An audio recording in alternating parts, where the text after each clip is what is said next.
Yep. All right. Perfect. Yep. Got you all on here. Hey, Brian, how's it going? Good, good, good. I not officially race week yet, but it's got to start to feel like it. Getting this close to race day, got to be pretty exciting for you. Yeah, looking forward to it. Awesome. So what I like to do during these is really kind of one, I want to make sure I give you time to answer all your questions. So if you have any questions along the way, stop me.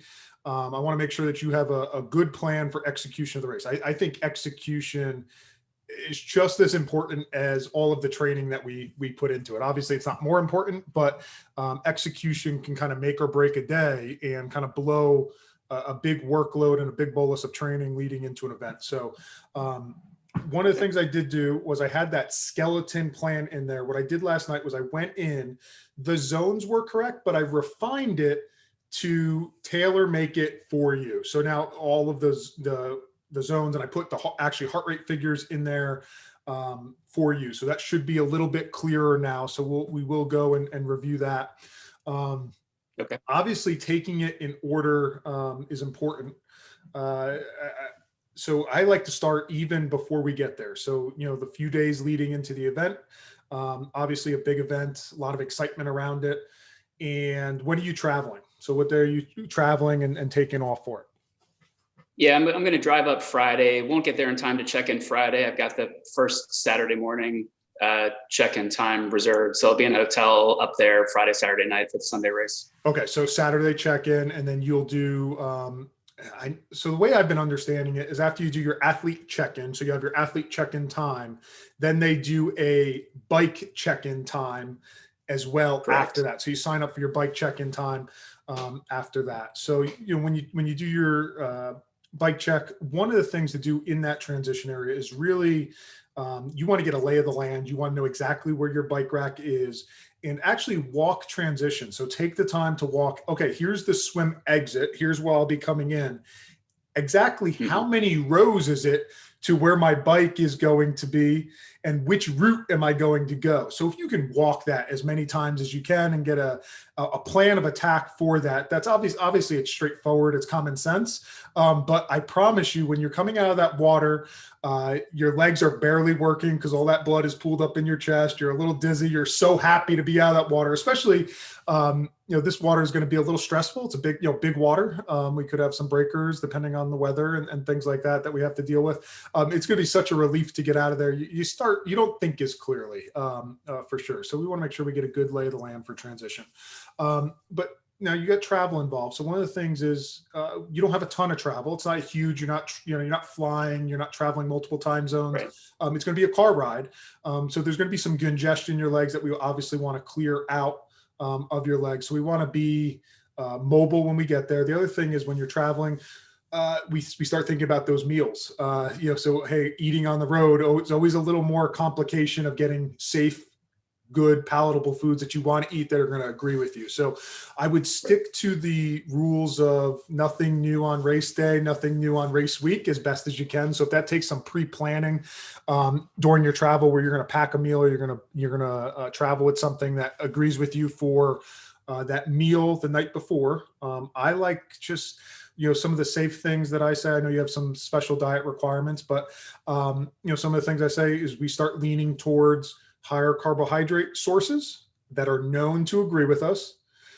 Salt our foods to taste is usually a pretty safe recommendation where we just salt to taste. We start adding a little bit of salt to our meals a couple days before the event.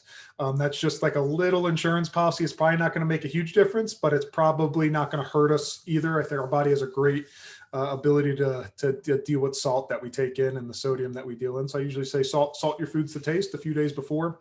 And then start choosing lower fiber options. I always find what kind of hits that pretty easy is like a soup. I mean, a soup is, it's warmed up. It's kind of, what do we do when we're sick? The cliche meal is, soup and crackers or something like that. So it's something that's usually safe for everybody. Nobody usually has a problem with salt. It's already kind of due to the heat that we put into it. It's already kind of gone through a process a little bit and helps us with digestion. And we can get pretty safe options with that. So I start thinking about like that pre-race meal. If I can get, a real, like a rice, I know like a dumpling soup or rice soup, rice and vegetables, usually a pretty safe option for a good amount of people. If you can start making choices, we usually go with like a brown rice, or that would be a great time to go to a white rice where we don't have as much fiber involved in there. So making some choices with that would be some things that I would think of. We obviously want to avoid a bowel movement if we can during the race. And if, wherever everybody has their own rhythm, and if you can kind of know that and deal with that ahead of time to make that process happen before the race, obviously that's ideal. So those are some of the basic suggestions that I think of in that pre-race meal. Now, the other one that I do is that race morning. So it's going to be an early wake up call. Even if we go as late as possible to the race venue, it's going to be it's going to be an early morning wake up call. And I always say, ideally, getting that big meal in 2 to 3 hours before is a great option. So if we can get that in 2 to 3 hours before, that would be ideal. So that we have the time and the ability to process that, and we have that now has refilled the tank. Our glycogen stores are maxed out. The next meal is where most people, I think, run into a little bit of a problem, and you'll be well tuned into this. I find that people do emergency fueling, where they want to top off the tank in like that 30 to 60 minutes before the workout. And I find that we can run into a problem with a big insulin lull during that, where we can crash ourselves right before that race starts. And we don't have the way that we transport that carbohydrate is different during exercise than in that 30 to 60 minute window. So if we can wait till we get to exercise, that's going to be obviously, I find that 10-minute start, if we can refuel, we need some emergency carbohydrate. Well, getting them right before we start is probably going to be good for us. You have a unique situation where we need to, that kind of goes out of the norm, and nobody's going to know how to manage that. I can't advise you better than you've been dealing with that for so long. You know how to manage that the best. So I give you the kind of normal recommendations that I go through with that. So I guess that gets us to bike checking. Any questions with pre-race logistics or anything that you have with that you can think of? So when I read through the athlete's guide, they said I have to bring photo ID and some QR code. The email they sent me confirming the check-in time didn't have anything that I can see that looks like a QR code. What I will do is I'll follow. I've had athletes that have raced Eagleman. 2 athletes that's raced there. Let me check with them and see exactly what they needed to bring. That's new to me. I don't know what QR code they're referencing. I know they often have QR codes on the front of the email.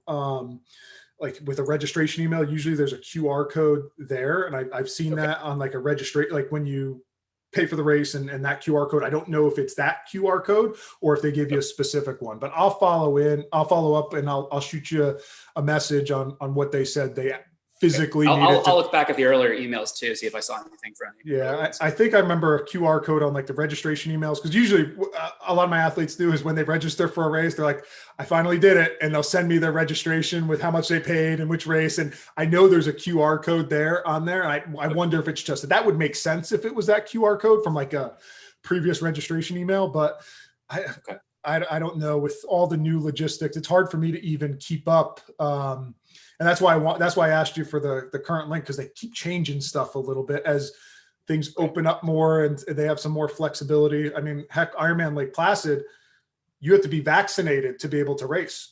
They have a vaccination requirement to be able to race. As of right now, at least, they have a vaccination requirement. So who would have thought that'd be something that we needed to consider, your vaccination status to do a triathlon. So we have those things. So and then usually at that athlete check-in, they're going to hand you your athlete pickup packet. So they'll get you a wristband.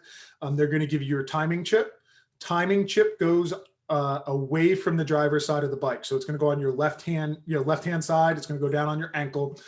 Oftentimes they'll give you like safety pins at check-in. Just like if you were, putting a bib on for like a running race, you would just, put it on your shorts or your shirt or something like that. I don't use it for that at all. You're going to use a race belt. A race belt is what you'd use in triathlon. So you'll pin that to your race belt. But I take those safety pins that they give me, and what I do is I put like an extra security on the Velcro side of your timing chip. There's a little neoprene I should have brought one up because it's a common just pro tip that I always give. But they'll give you this little Velcro bracelet. It has neoprene on it. And then what I like to do is I like to take that safety pin and I put it on the Velcro side and I just go through just enough to lock in that Velcro strip on there, because there's going to be contact in the swim.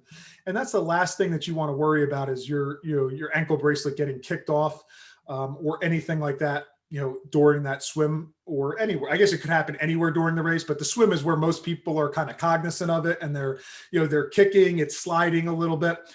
Just be careful. You don't want to go all the way through and have metal exposed, because to ask me how I know, that metal will cause a dramatic blister and chafing in that area. So what I like to do, I like to just take Glide. I put Glide around my ankle where that ankle bracelet's going. I put that on race morning. It's one of the first things I do because I don't want to forget it before I leave the hotel or wherever I'm at. I put that ankle bracelet on and I just clip it in with just that safety pin, just enough to just give me a little extra insurance there in case that Velcro starts to come loose. So that's just a little trick that I do with that. They'll give you some races. They'll give you like a bike checkout card. If you're going to have like a spouse or somebody that's with you, your support crew, get your bike after the race.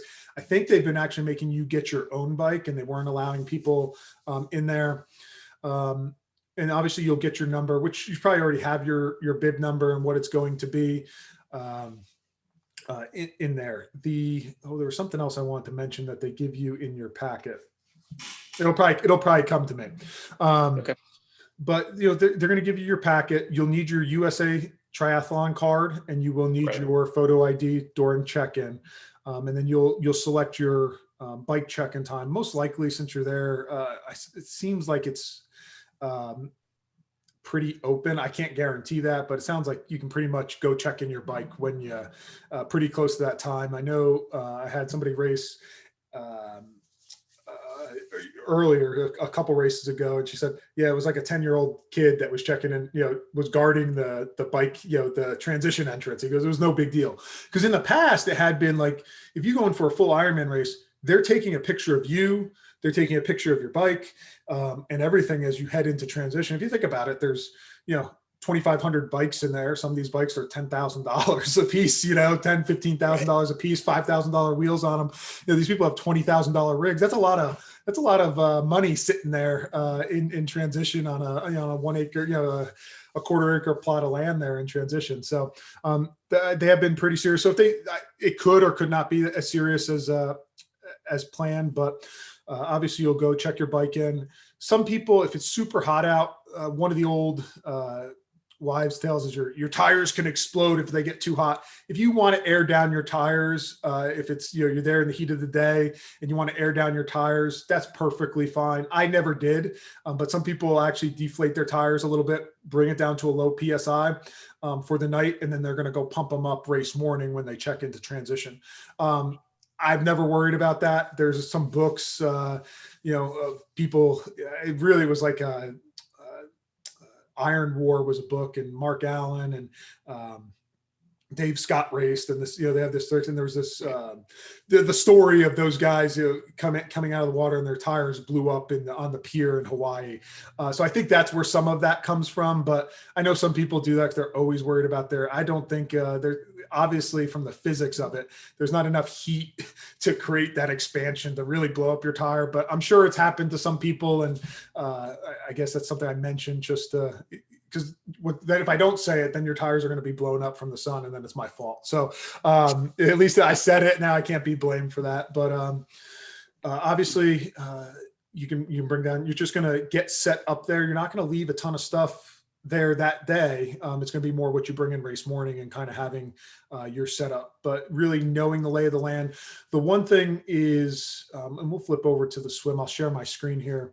Is trying to find something to sight off of. And it's probably going to be more when you come sighting in. You're going to have big water going out. You're going to be in a pretty big of a square for this race. So it's when you come back in, you want to kind of get near the swim exit and have some high points that you can sight off of. So have some high landmarks that you can sight off of, because at water level, it's hard for you to be able to pick up the buoys at times, especially in big water.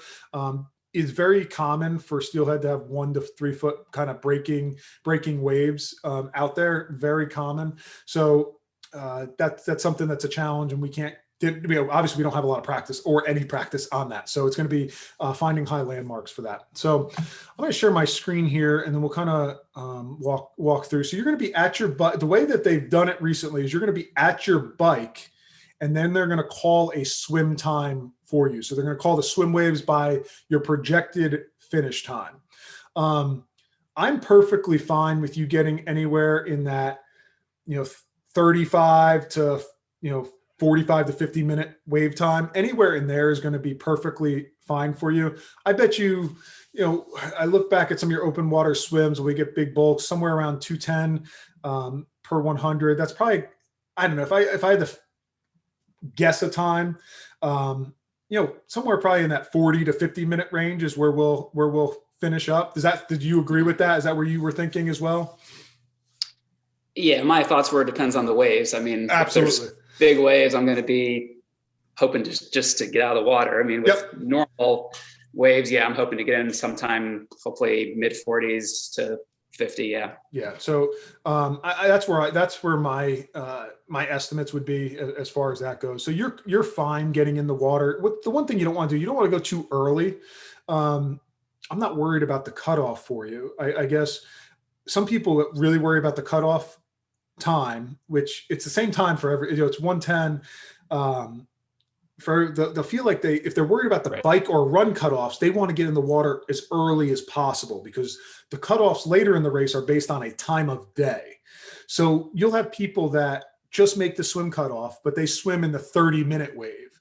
So they're getting swam over the entire time. So the problem with getting in the water too early is you're going to have more traffic of people swimming over you and more contact that you can avoid. And obviously that builds stress and anxiety as you head into the race. So, as you're now in the race, in the water, in a medium that is so foreign to you, and nobody's comfortable in the water. I mean, some people are, but you're horizontal, which is, starts even there. You're horizontal in a place that is abnormal for you. Your face is down somewhere where you can't breathe. There's people hitting you and pulling your feet and all of that. And now you got waves and 1,500 of your friends in there. We don't need to create more stress for us than we really have to. So I think if you get anywhere in that water between 35-minute and the 45-minute wave, I'm perfectly fine with. I would feel comfortable that you would be able to not get swam over by a whole wave of people coming in, because that's never comfortable when you get swam over. I've been there, I've done that.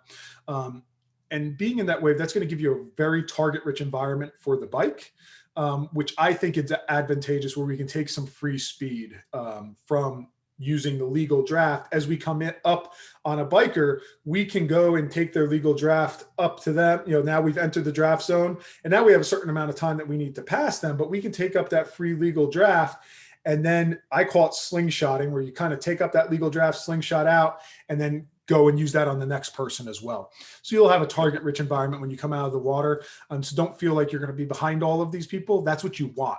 Last time I raced at IRONMAN Louisville, I purposely got in the water late so that I would have more people to pick off. I think it's advantageous to get in the water a little bit later so that you can have more people in front of you to use that draft. So, and this bike is flat, but does have wind potential. So using that legal draft to our advantage is definitely beneficial.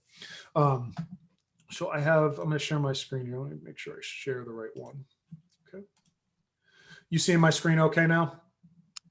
It's spinning, but yeah, I got it now. Okay. So this is our swim course. Swim course looks a little bit different than it has in the past, meaning that it looks more rectangular than it has in the past. It had been more of a V-shaped taper. So it's going to, besides it being big water, and we need to think about, it may limit which side you breathe on. So if the waves are all crashing in on your right side and you're a right side breather, well, unfortunately, you're going to be breathing into a wave that's coming in on you. Right. So you may need to go to your left more often than you like, especially as I always call it somebody that didn't grow up a competitive swimmer. I call it adult onset swimming. I suffer from adult onset swimming myself. I could swim without drowning as a kid, but I never took a competitive stroke. So right. And that's where most of my age group athletes kind of fall into that realm. So you would need to think about timing the waves to where you're coming up and you're breathing up on the top of a wave swell. So it's about timing and rhythm, and you'll get that rhythm. It's going to be a pretty consistent wave pattern once you get out there.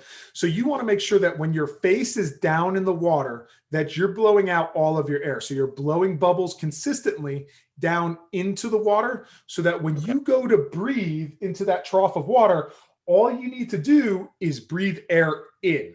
You don't want to be wasting time where you're blowing air out and in. You're not going to have that time. So when your water's out, you want to take advantage of that. You want to use like a Popeye, they call it a Popeye mouth. So you kind of turn your mouth to the side, you get a Popeye mouth, and then you're breathing, only breathing air in. So you want to be, if you find that you're struggling to get enough air in, you want to focus on actually blowing the air out while your face is down more, so that when you turn, you can just breathe air in.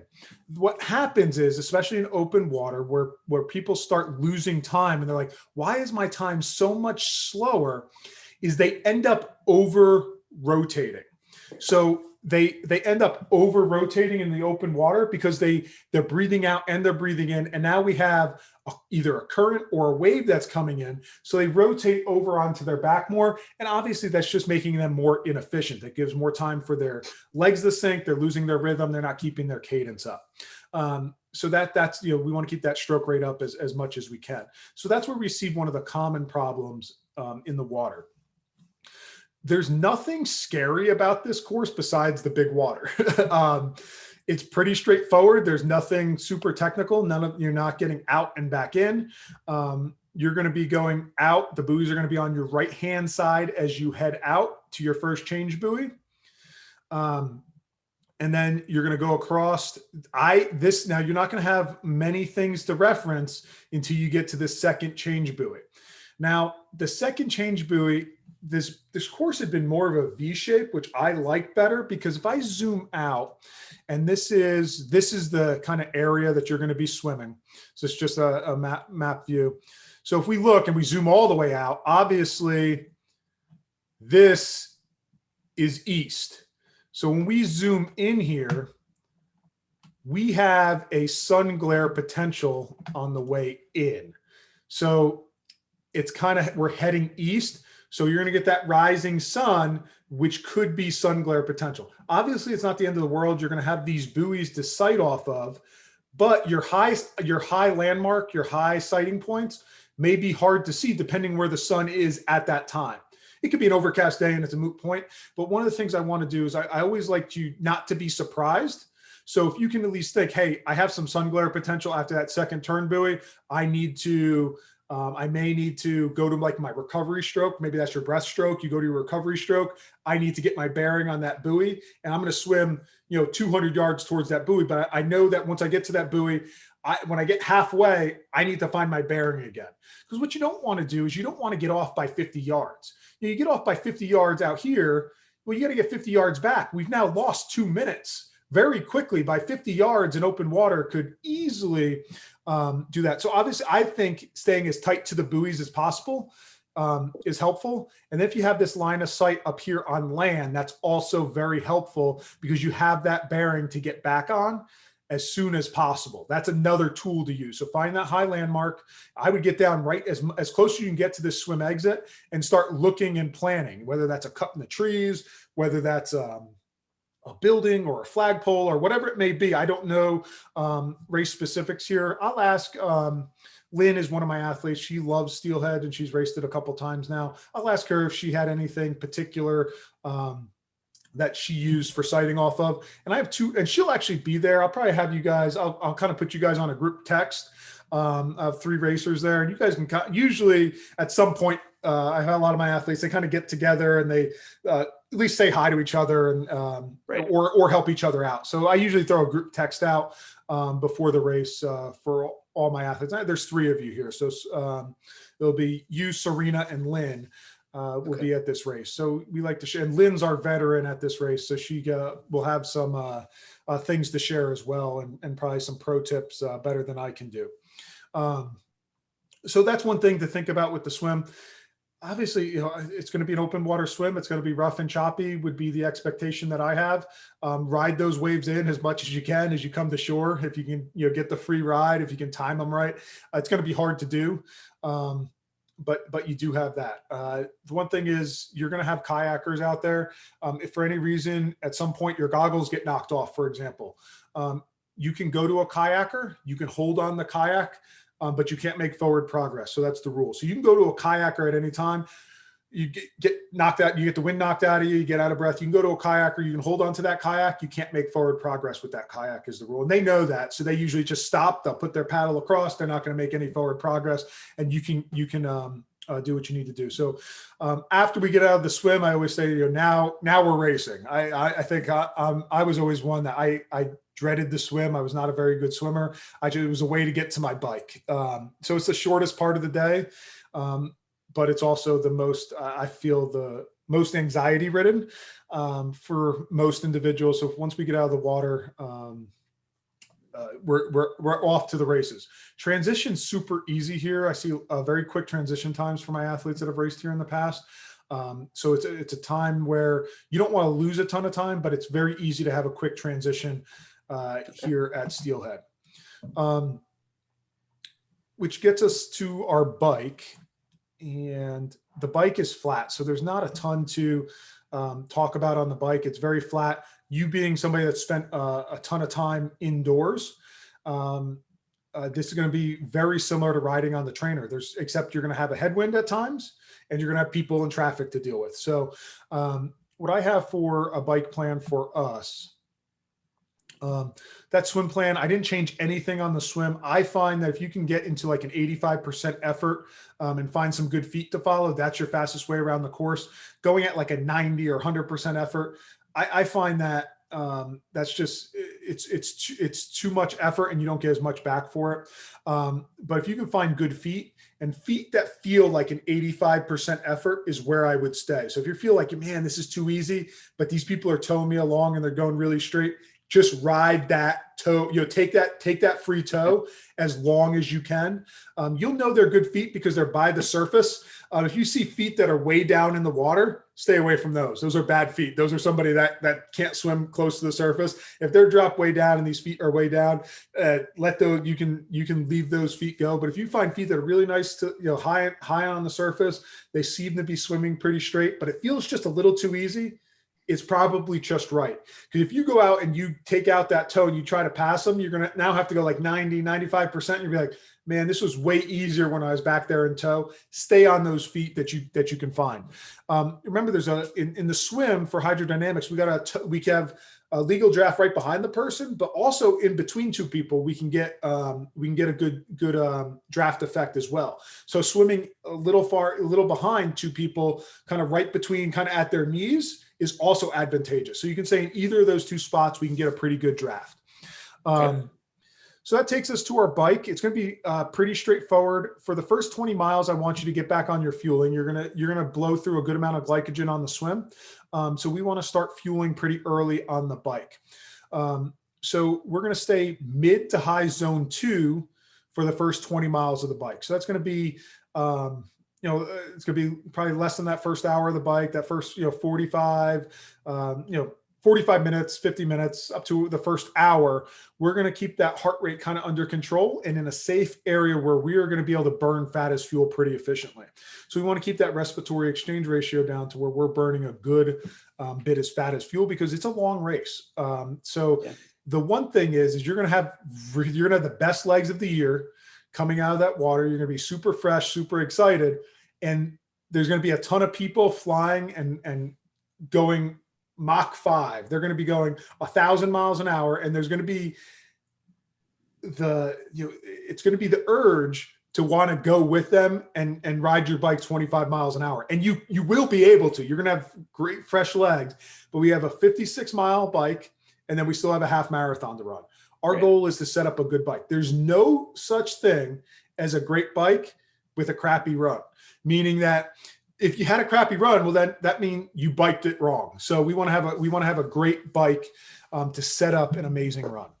So I have that first 20 miles, we're mid to upper zone 2, and then we can start to build and start to work on things. So I have us here, we're going to hold upper zone 2 to top of zone 3 plus 5 beats per minute for any climbs or that stiff headwind. So what I did is, this is kind of wordy up here. What I like to do, so for the flats, which is pretty much that whole race for the first 25 miles, 135 to 140.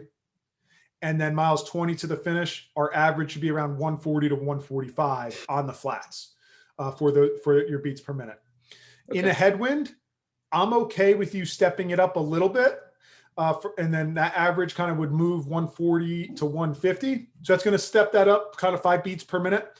The thing is into a headwind, we can't overcome the aerodynamic drag, meaning that you're going to put in so much more effort and we're not going to get the speed out of it that we want, unfortunately. So that 140 to 150, it gives you a little bit more to work into that headwind a little bit, but it's not so much that we're going to be overdoing it and overcooking things. I feel that that's safe for us. So somewhere in that realm, looking at our zones, that's where I feel that we would be safe going into that headwind. So it's pretty simple. So you're going to be somewhere probably around 140 to 145 up to 150 beats per minute.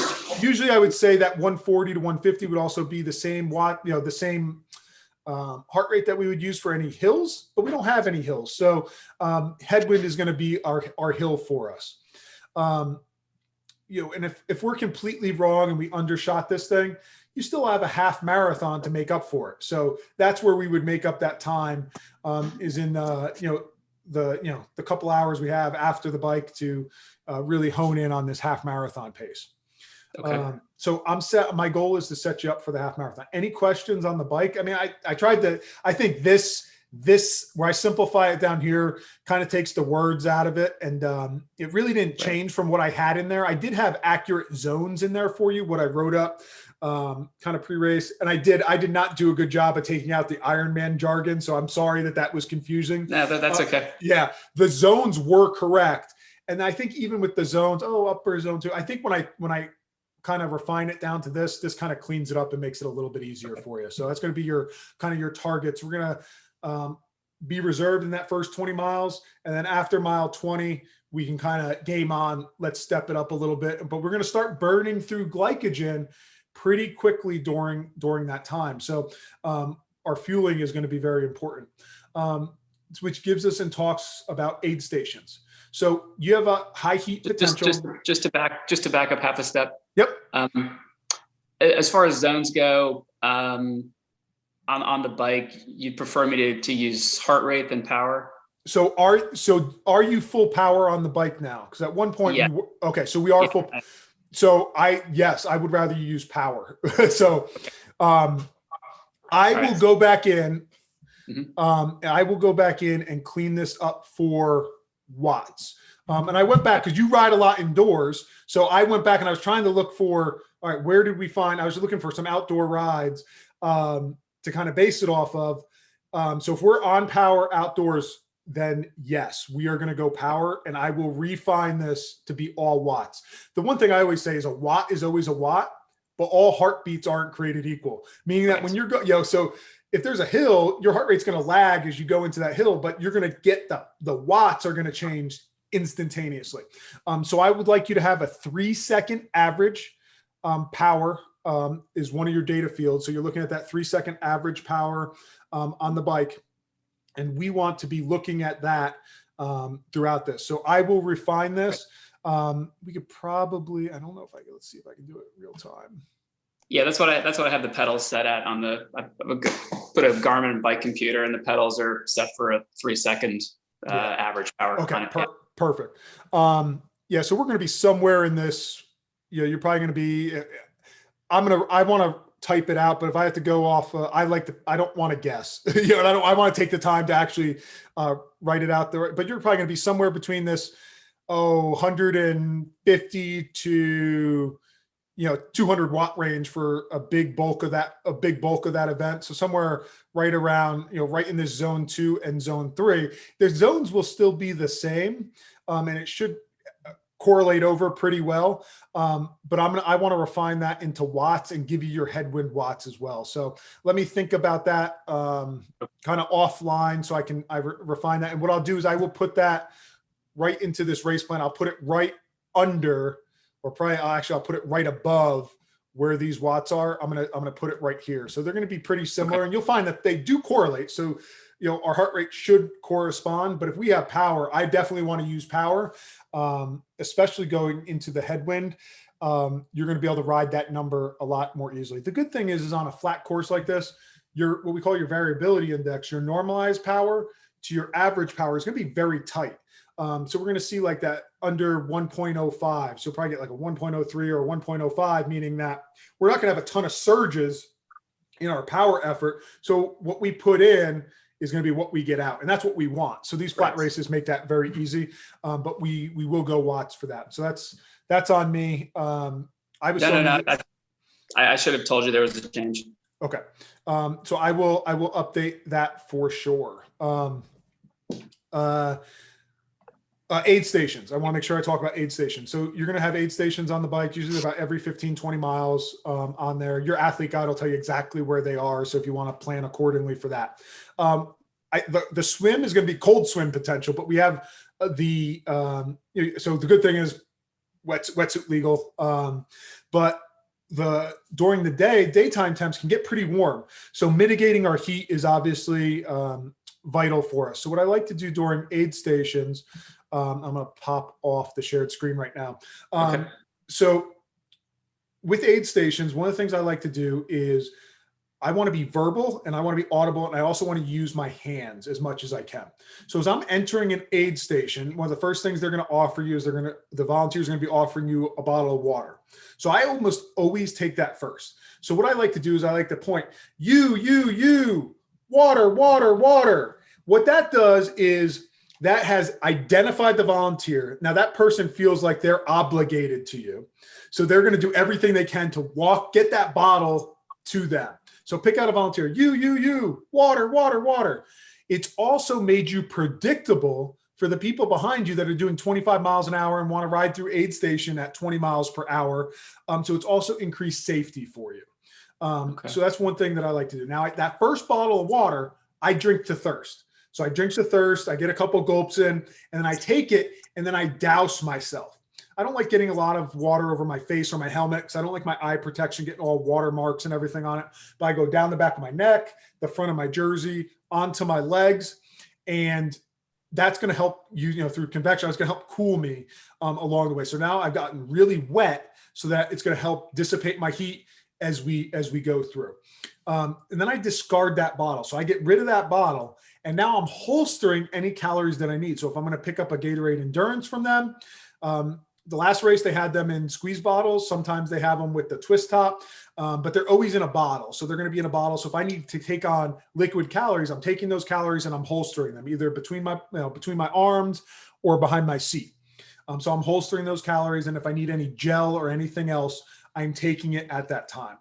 And then what I do is I go to that water one more time. I drink that water to thirst, and then I get rid of it.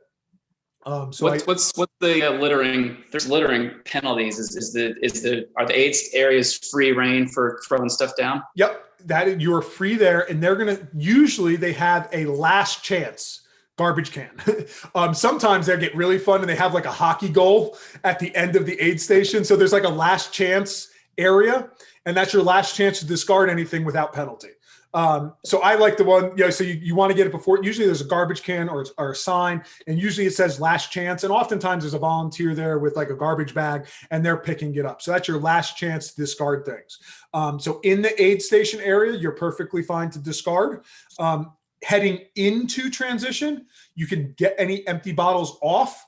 So you can empty, so if you have your holsters that are now empty, you have empty bottles, obviously you couldn't dump them on the race course, but now before you get to any people or any volunteers in transition, there's going to be a discard area in the front, and there's going to be a discard area in the back. So you can discard anywhere from the front of the transition area all the way to the back, and there'll be that last chance area. That'll be your last chance to throw. So that's very common. Oftentimes they mirror each other. So they'll go like water, Gatorade, gels, gels, Gatorade, water on your way out. They're not all set up like that, but usually there's more than one chance to get what you need in these aid stations.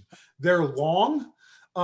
There's porta potties behind. So if anything, if you're running, if you drop something, say you drop a bottle, it's going to be, that could cause, you're not going to have another chance for another 15 to 20 miles to make up for that. So, if you drop a bottle in the excitement of the aid station, man, get off your bike, get what you need. It's going to cost you 30, 40 seconds. You need what you need versus, going and then having no bottle and then running out of, either fluid, getting dehydrated, or running out of calories. So there's a bathroom back there. Are you going to have to take insulin during the race at all, or anything that you think? I think for the length of time, what it is, I use an insulin pump. Yep. I also have a continuous glucose sensor strapped into me. Yep. So my plan was, the pump has a clip. Yep. And my plan was just to clip it to the back of my, I have a 2-piece tri outfit for that reason. Yep. So that way I can clip it to the back of the shorts. And that's how I've ridden on my trainer. Yep. So I'm kind of used to having it clipped back there. It has some smartness to it that it will deliver or hold off on insulin.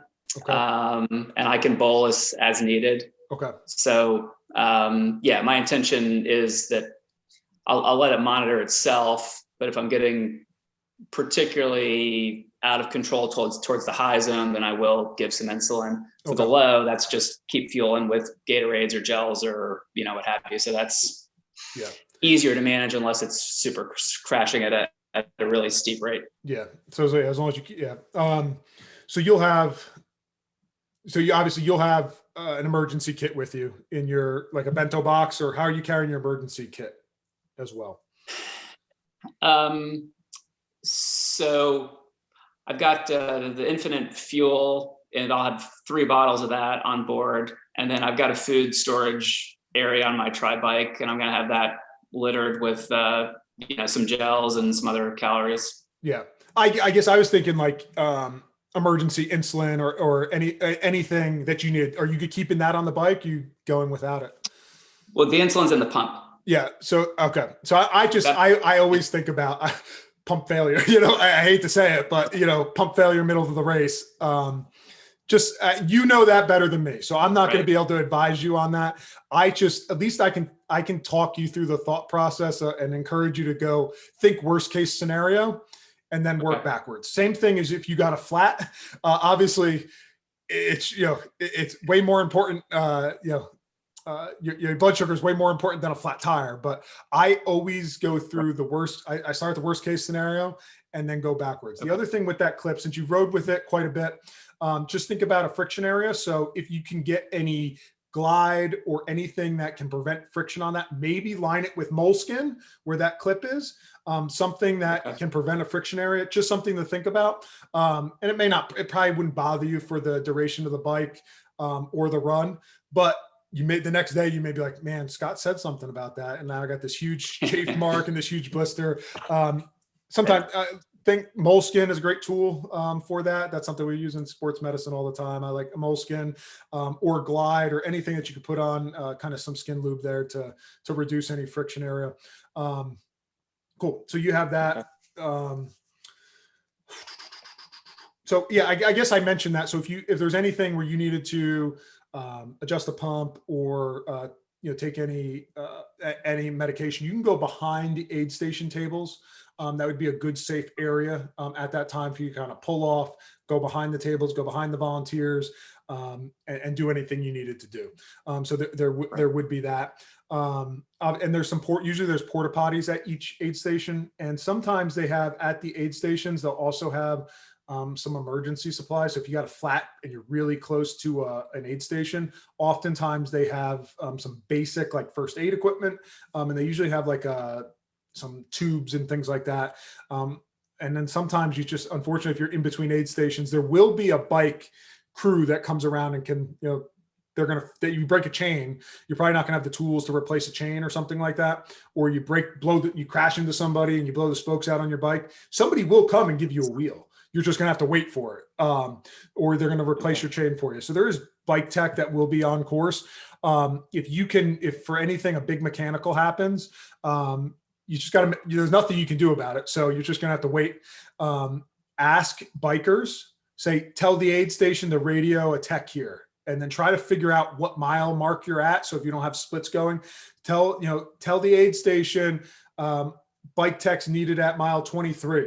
And then that'll get them to you faster. They'll radio, the aid station will radio ahead and get you help as soon as they can. The people on either like a vehicle or sometimes even a motorcycle that'll kind of be patrolling the course and helping people out along the way. I've never had it happen. I usually am prepared to fix just about everything. I carry a quick link for a chain. I always carry duct tape and a zip tie. I don't know what I would do with those things all the time, but those are things I always carry with me. And then obviously like a good multi-tool for fixing as much as we can. But mechanicals, are things we can only control the variables and that we can control. And those are really the variables we should worry about. The things that are out of our control, we can think about them and plan for them, but we don't know they're going to happen. Somebody crashing into you would be something that you can't control, but we can be cognizant of that may happen. What tools would I need, if that does happen? So being prepared is obviously part of it. Any questions on the bike or aid stations or anything like that? No, sounds good. Okay. I'm going to go back to sharing my screen again so that we can see the run zones. Obviously there is power meters for the run. I've never gotten into them too much, but we're going to do a general build for the run. So that mile 0 to 4, so we're just getting started. We're going to be at that mid to upper zone 2, which is 150 to 155 for you. And then 4 to 8. So that kind of gets us past that, past that halfway mark, through that halfway mark. Then we're going to stay zone 2 kind of through that halfway mark. And then we're going to start to build and we're going to be bottom of zone 3. So that's going to hold right at the top of zone 2. We're going to be really efficient there. You've got a lot of miles in, you have a huge amount of fitness. You're going to be holding right at that 155 to 160 mark. I feel super safe for you. And then we're going to start cranking. Miles 8 to 10, we're gonna start stepping that up. You can go up to that real tempo level, 160 to 165. Obviously, mile 10, you don't have to go right to 165. Hold it towards, but that's gonna be your kind of target range.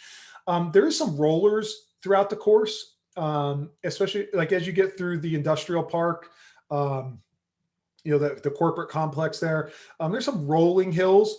What you don't want to do is you don't want to spike your heart rate on any of those hills. You want to maintain your effort, but not your pace on those hills. So as we go through those rolling hills, there's nothing huge. There's nothing really scary, but maintain our effort, not our pace. So the scenery is going to go by slower and it's going to be, you're going to want to maintain your pace.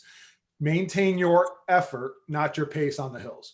All right. And that's going to be helpful for you. If you just keep that in the back of your mind, that's going to be one way to deal with them, and never waste a downhill. The one thing is kind of, you got some turns here. If you can cut any tangents on the course as you can, obviously that's a way to pick up a little bit of time. So as you're heading a big looping turn, well, let's cut that off a little bit. You're gonna be able to pick up some time. That's just sneaky ways to get a little bit of time back, especially if you can kind of hug the inside turn or kind of cut that tangent a little bit as we're going through that industrial complex or on any turns. Just take advantage of that. On the downhills, we can take advantage of that free speed, but we don't need to, I don't want to blast our quads either. So that eccentric load is much more damaging. So really making sure that we take advantage of the free speed, but we don't want to crush our quads through that eccentric load. So miles 10 to 12, we're top of zone 3. We are cruising. That is going to be super focused to maintain that. We may have a little cardiac drift at that point too. So that's why I really made these ranges, because what may feel like top of zone 3, or what may be top of zone 3 heart rate may be more like middle of zone 3 effort. So you're going to have some of that to deal with as that cardiac drift and that heart rate starts to slowly creep up. As we get dehydrated, we're going to see stroke volume start to go down. So our heart rate's going to increase to keep up that same cardiac output. So you're going to see that start to happen throughout there. And then in this finish, mile 12, you're in the last mile there. it's all out, zone 4 or higher. You can kind of go all out. Obviously don't blow yourself up if your legs are on edge. Obviously don't stay at the effort that you can to maintain it. One thing I like to do, now your aid station, you're going to come about every mile. So every mile you're going to be able to fix anything that goes wrong. You're going to have Coke out there. You're going to have gels. You're going to have Gatorade. You have a whole array of options to be able to take on fuel during that. So if your legs start going flat, obviously, if you want a quick hit, caffeine, I always say that Coke is like nectar of the gods. You got caffeine and you got a huge quick spike of carbohydrate, which especially if you're low, you're going to be able to take that and that's going to hit you pretty quick. But I like to walk the aid stations.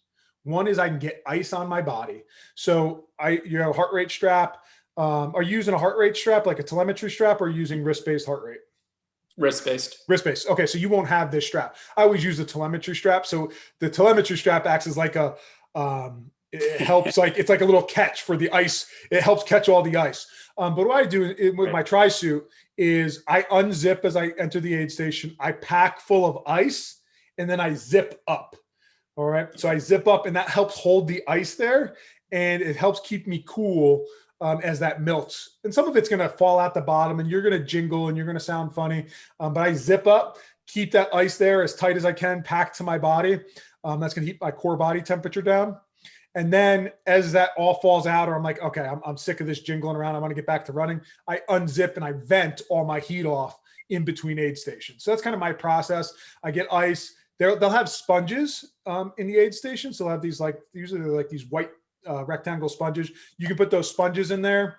They're going to stay cold for half a second, but you can take those sponges in there and then use that to kind of keep some of that ice up there as long as you want. And then you take those sponges and kind of hold them in your hands or squeeze out any extra water or ice water on your person as you need. So they'll have some.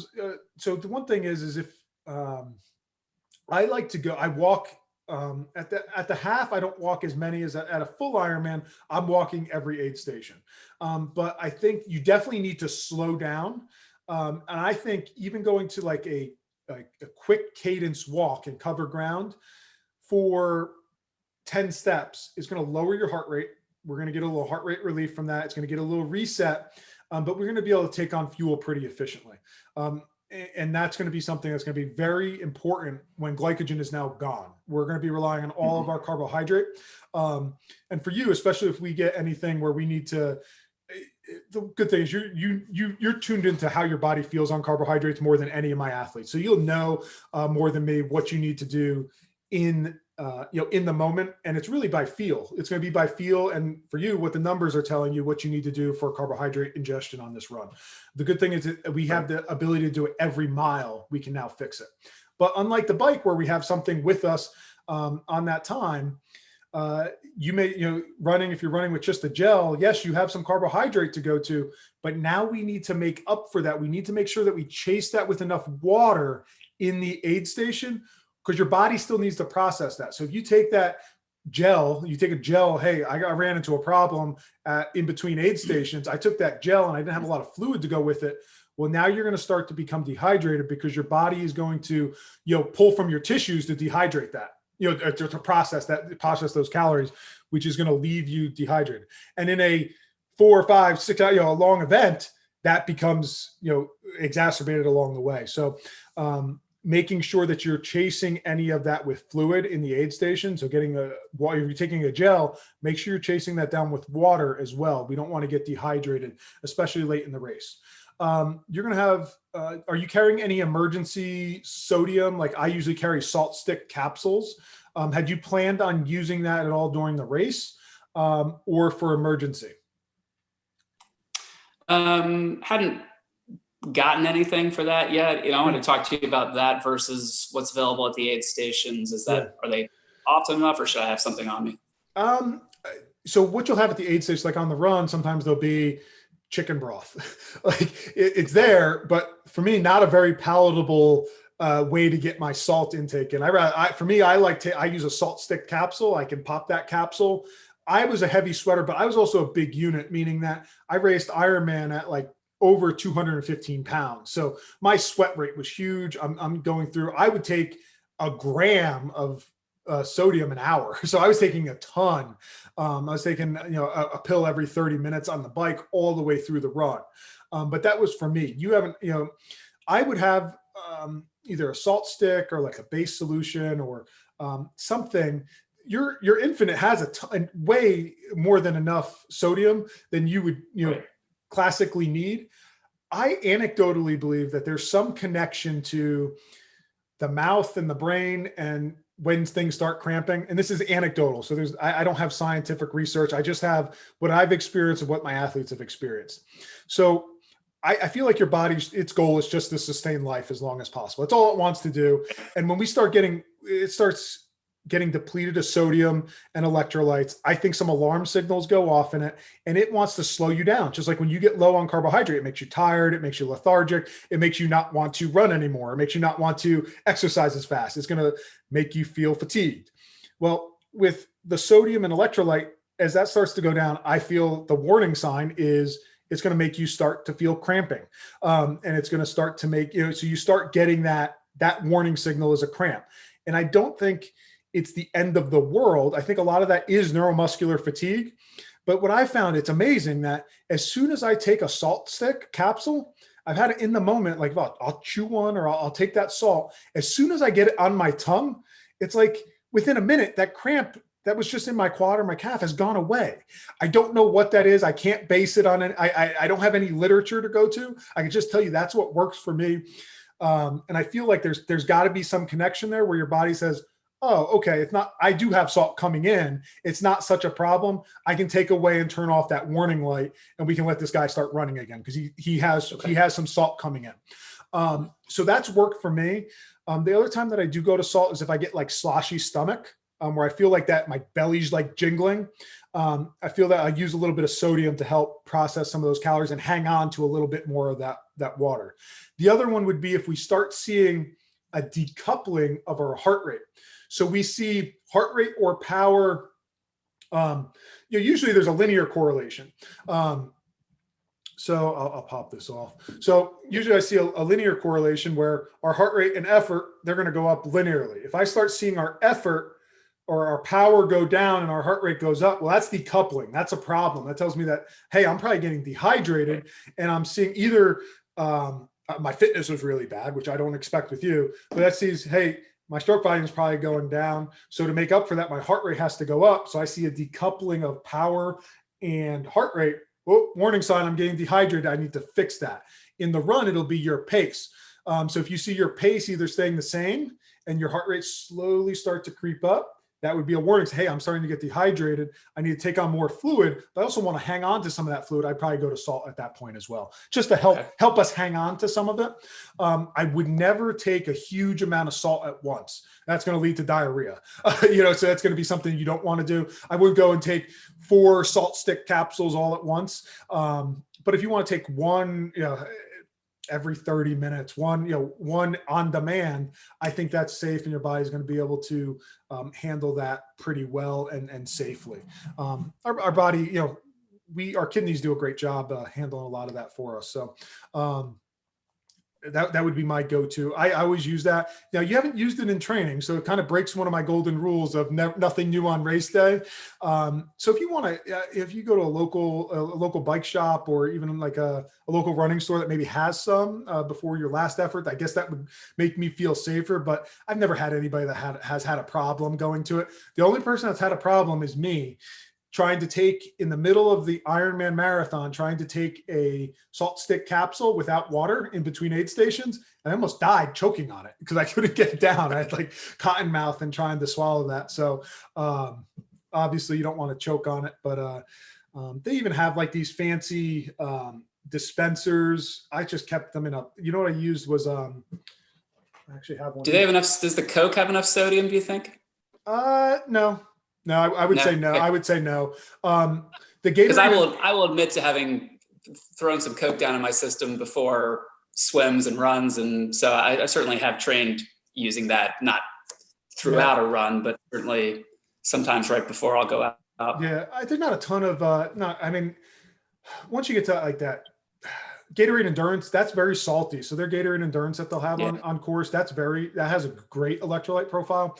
The other thing is some of the gels have a better electrolyte profile than others. Like a Goo Roctane will have more, like if you have a choice between what they have on course, a regular Goo versus a Roctane, Roctane has a better electrolyte profile. So go to that. I always used to use Power Bar gels because Power Bar gels had a better electrolyte profile than Goo. So, but obviously you can go with what they have on course. I always carried my salt stick capsules. This is just like the old film dispensers. It's actually for lactate. It was a lactate meter.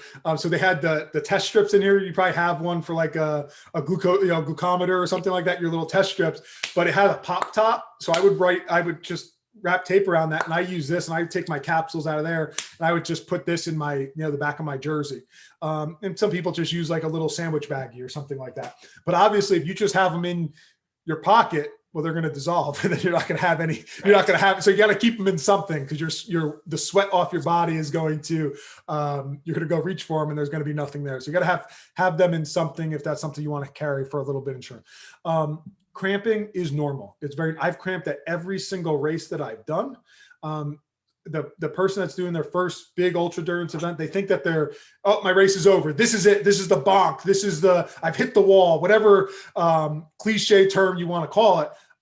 My race is over. No, it's not. You have way too much fitness. You're not somebody that's trying to do this off a whim. You have trained a ton for this. There's nothing you're not going to be able to fix when it occurs. So you may need to slow down. And I have what I call the dashboard items, which you may have read in there down at the bottom of the race plan. That's kind of like your dashboard for things that could go wrong and how to fix them. So I'll actually bring that back up. We'll go look at those dashboard items together. So down here at those dashboard items, so if your legs get heavy, probably low on carbohydrate, that's going to tell us we need more calories. So if you can't get your legs to respond, or you can't bring the power up to what you're capable of, you're low on calories. You need to bring your calories up. If your heart rate is high, your power is down. That was that decoupling that we talked about. We're probably getting dehydrated and we need to drink. If you get that sloshy stomach, we need to take on salt. And that's different. That sloshy stomach is a little bit different than you drank way too much and now your stomach is locked up because you took too many calories at once. That'll happen too. If your effort is too high, if your intensity is too high, we can lock our stomach up and you're not going to process any of those calories. So we would then need to slow down to let some blood get back to our stomach and let our stomach start working again. But we need to lower the intensity to be able to do that. So sometimes we'll think that it's a calorie problem, but really it was an intensity problem. We were going at too high of an effort and we took too many calories at once where we weren't able to process them. Usually that goes with a stomach cramp comes along with that, and it'll be stomach pain. I lost you there for a second. I think that my internet popped out for a second. I apologize. Okay.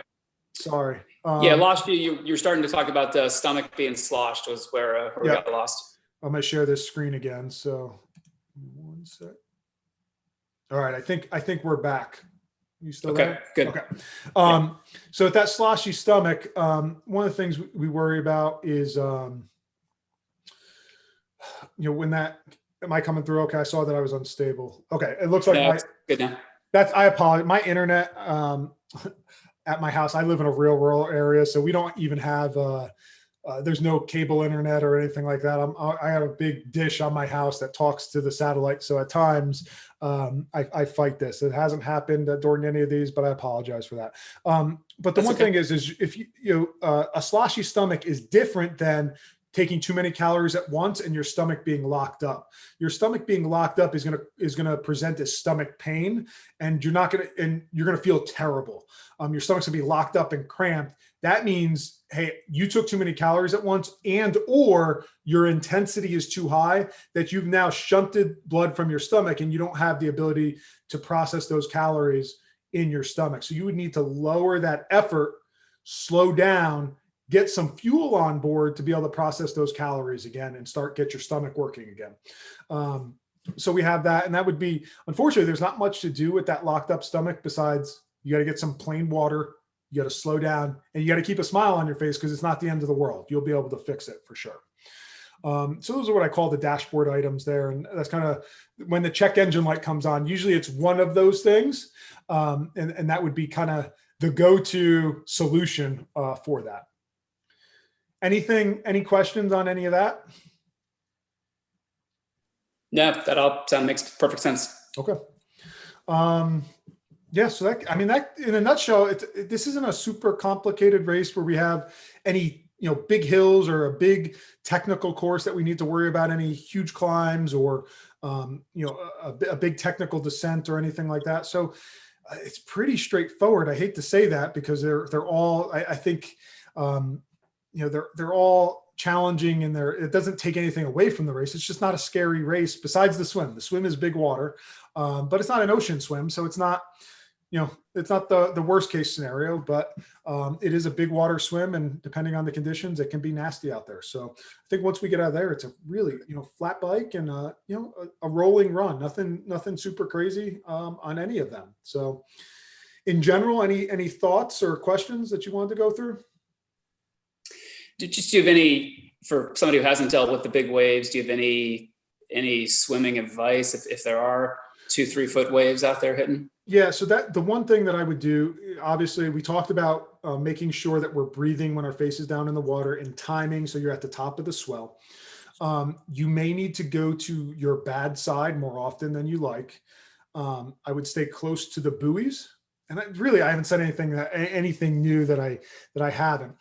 As you're going out into the waves, if they're breaking a little bit, a dolphin diving approach is going to be the fastest way, where you dolphin dive up and over and go under, grab the sand and jump up into that next wave. That's going to be your fastest way out. A lot of people won't be able to do that. And it's going to have patience, because you'll have a lot of people just walking out. But you do, as soon as your hands don't touch, you want to be swimming as soon as you can, as long as you're not taking a big header of a 3 foot wave coming at you. So as soon as you can get past the break, you want to be swimming. Even if you can stand, you're going to be a lot slower walking than you will swimming. So as soon as you can get swimming, you want to be swimming. On your way in, it's kind of the opposite. You want to try to float your way in as much as you can, and you want to dolphin dive and let those waves kind of pull you if you can. So if you can even just streamline, let that your wetsuit's going to be like a raft. You've experienced that in open water. It's amazing how much flotation that thing gives you. It's like, this is a whole completely, but you're not necessarily, if you put your wetsuit on in the pool, you're going to be a tremendous amount faster. So the one thing is in open water, we have the navigation. Most, triathletes, age group triathletes, they navigate, they're terrible at navigation. They snake through the water. They're not very good at navigation, and there's people touching you, and you just have to be okay with knowing that it's going to be slower. You look at your watch at like the halfway mark, and you're like, man, I'm swimming that slow. You just got to be, what can you do? You can't change it. You just got to be okay with it. You can't beat yourself up over it. So really, I would stay as close to the buoys as you can, so that you're tight to them and you're not getting off course, and you'll have that line of sight, finding those high landmarks. In this big water, there's not going to be a ton until you get on your way back in for you to sight off of. The only thing that you might be able to see is if they have some boats. Sometimes they have like rescue boats and some big boats. If you just kind of see where they're stationed and they stay there, like you'll see the waves going out ahead of you. If they're like, hey, they got the rescue boats in this area, well, that's another tool that you could use to sight off of. Hey, they have all these rescue boats kind of stationed in this central area around the third buoy. I'm going to use that to sight off of. You have the ability to use that. Know that if you're getting to a kayaker, you're probably on the edge of being off course. So usually what they'll do is they'll use them to corral you. So if you're running into a lot of kayakers, or you're closer to the kayakers than you are the buoys, well, you're probably off course 50, 100, 75, 100 yards. And it's going to take some time to make up. So try to think about changing your bearing. If you can't see a buoy, change your bearing and try to get back on that bearing as early as you can. Okay. But it's going to be a washing machine, and not only because of the waves, but because of the contact, especially around the change buoys. Where the turn buoys are, they always tend to be an area of congestion. if you were really super hyper focused on having the best possible time, which swimming at your swim ability, it's not it just is what it is. I don't think the juice is worth the squeeze. To cut as close to that turn buoy as you can and fight and attack it is what I would tell somebody that's going for a championship slot and they're trying to be uber aggressive in there. I would tell them to cut that turn buoy as quick as they can. They actually hit it. They turn, they swim against it, they hit it, and that's going to be their fastest way through that washing machine. For you, I'm probably going to tell you to stay wide, honestly, at the change buoys, at the turn buoys, the change of direction buoys. I'm going to tell you to stay wide and stay out of that, because it's not going to be worth it if you get your goggles knocked off, or if you get punched in the back of the head and it now knocks the wind out of you, or whatever it may be. So what I like to do is at that change buoy, I like to make sharp turns, but wide, sharp turns. So I'd rather go wide 15 yards out from that buoy and then cut it sharp. And this is what I did. I stayed out of the mess. Go out and then cut it sharp, but it's going to turn into like a big banana. It's going to be like the endless turn where you get all these people kind of getting wider and wider and wider and wider. Well, I'd rather you just go wide to start with, find a line that's wide, and then cut it off, and then get out of that endless turn where you're going to kind of gravitate out. And now all of a sudden you're 25, 30, 40 yards outside of off course. And then you got to get back. But if you keep it sharp, it keeps you out of the congestion, keeps you out of the washing machine, and you get back on course the fastest. But know that that is going to be an area that there's going to be contact, even if you go the widest possible. So there's always going to be somebody wider than you. It keeps going wider and wider. There'll be 4, 5, 8 wide going out there, and it just keeps getting wider and wider. Kind of set your line. Okay, here's the buoy. That's where all the crazy people are going to go, and all the people are going to get pissed off and punch me and knock my goggles off. I'm not going there. But somewhere, I'm not going to go out with these people that are doing backstroke, because there'll be backstrokers out there. It was crazy as it sounds. There are going to be people doing backstroke, and they'll do it for the whole race. They'll do backstroke, and that's their go-to. They're just out there to finish, and they'll go do the backstroke, and they'll be out there. You're not going to do backstrokers, but find your line somewhere in the middle there, and then pick your line, and now attack that line. So if you're going to attack that corner, just attack the corner a little bit wider. That would be my suggestion for that. Besides, dealing with the elements, you don't know what it's going to be. So I wish we had a crystal ball and knew what the wind was going to be and all of that. The other thing is sometimes there's a boat wake. Usually at some point during the race, there may be a boat fires up. They usually try not to fire up the big prop as much as they can inside the athlete area for obvious reasons. They don't want a prop going. But if they have an emergency during the race, you may get a boat wake as well to deal with. And that would usually it's kind of weird to think about, but you actually can smell and taste like the gasoline of it beforehand. But just know that you may have a little bit of a wake to deal with outside of any chop that goes with that. And that could, it's not going to be huge or super long, but it is something that you may have to, you don't want to take in a big, I say that because you don't want to, at any time, you don't want to take in a big gulp of lake water. Obviously, that can lead to some stomach distress later in the race if we take on too much water. So I always avoid no hydrating during the swim is always important. I'll save that for the bike as much as possible. Right. But yeah, that's in a nutshell. I think I'm excited because you have a ton of fitness going into this. All those indoor bike miles that you have, you're going to really be able to capitalize on this flat course because you're used to moving the pedals the entire time. That's where on a flat course that benefits you. And since you ride so much indoors, that's one that it kind of isn't as big of a dramatic change as going to, a venue that has a lot of hills. We get somebody that spends a lot of time indoors and they go to hills. And if we don't spend a ton of time outside, sometimes that's an offset in performance that we have to deal with. So right. What's next after this? Have you thought about that yet? Speaking of different types of courses. No, I might do some shorter ones. I was looking at the Mojo event in August. Yep. That's a fun one. Great swim right there at VOA Park and, small water area, great race, small, fast course. You can really, but you got fitness and it's so neat because we're actually racing again now, which is right. Which is fun. So you got a full season ahead and all of that. So cool. So some short court stuff in the works. Some short things. I've talked to your friend Perry. Okay. So I think I'm going to try to improve my swimming a little bit before we go for another half or possibly a full Ironman. So I think my wife is putting a little bit of the kibosh on any big events for the rest of this calendar year. Yep. So probably going to look at. I was going to say those are the usual culprits. Time, money, or spouse is usually one of the three with triathlon. So, but it's a selfish sport. It takes so much it takes so much time, so much personal time that gets eaten up. When you got to ride 3-4 hours, it's like, well, where do you find that? It eats up half a day. It is definitely a lot of time. So, yeah. So I'd like to talk to you offline about maybe shift in the training for a little bit. Might do some running events in the fall, and then looking to gear back up for calendar year 2022. If I can talk my wife into giving me permission to go for a full, looking at the calendar and trying to talk to you, see what events might be best matched to my fitness ability, strengths, swimming ability, or inability. Yep. Yeah. Well, I'm definitely happy to talk about that. So yeah, we have to.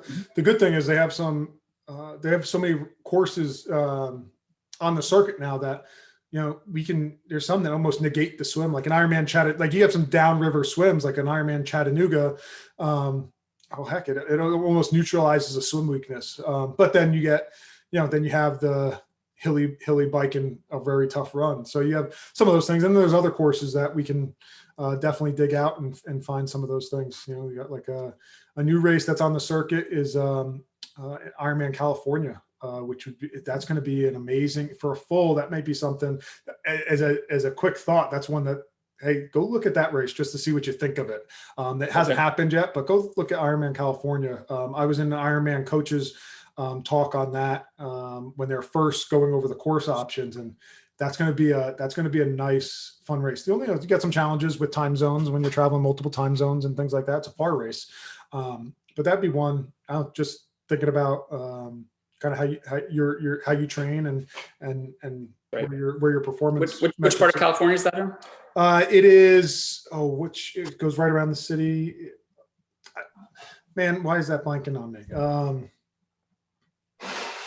I apologize. Okay. I can't recall offhand on the spot. I can't remember, and I should know that. I've got family and close friends in San Fran and San Diego. So two of the three major coastal cities. I can get out there even a week ahead of time. And yeah, I keep going with Santa Rosa keeps popping in my head, and it's not that. It's the new one.